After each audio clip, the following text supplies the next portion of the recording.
যদি হয়ে থাকে আমি সরি টু রাজ, আমি সরি টু শুভশ্রী, আমি সরি টু রুক্মিণী, কারণ at the end of the day I am the proper person, this is happening, but this is social মিডিয়াতে এর থেকে বেশি তুমি কী এক্সপেক্ট করবে? কারণ সোশ্যাল মিডিয়া যত নেগেটিভ করবে অত বেশি ভিউজ, অত বেশি তাদের ফলোয়ার বাড়বে। ফলোয়ার নিয়ে লাভটা কি at the end of the day?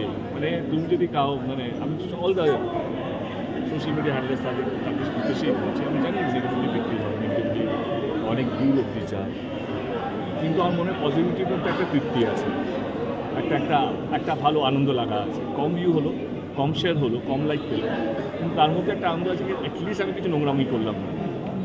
আমরা এত ঝগড়াঝাঁটি ঝামেলা মিটিয়ে একটা পজিটিভ এনার্জি নিয়ে ওই দিন আমরা স্টেজে ছিলাম, এবং এখনও আছে, এখনও we are with the full heart, কারণ আমরা জানি ছবিটা কী, ছবিটা কেন বানিয়েছি, ছবিটা কেন রিলিজ হওয়া দরকার, কেন এই ছবিটা রিলিজ হওয়ার আগে আমাদের সামনে আসা দরকার, কারণ আমাদেরকে নিয়ে পার্সোনাল লাইফে লোকের কাছে অনেক নেগেটিভিটি ছিল।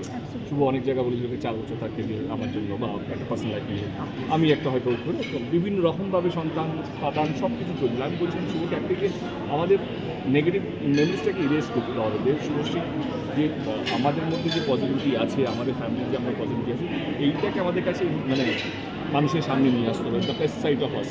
অ্যান্ড এইটা তখনই সম্ভব হয় যখন আমাদের ফ্যামিলি আমাদেরকে সাপোর্ট করবে, আমাদের পার্সোনাল লাইফ আমাদেরকে সাপোর্ট করবে। And I am thankful to Raj, I am thankful to Rukmini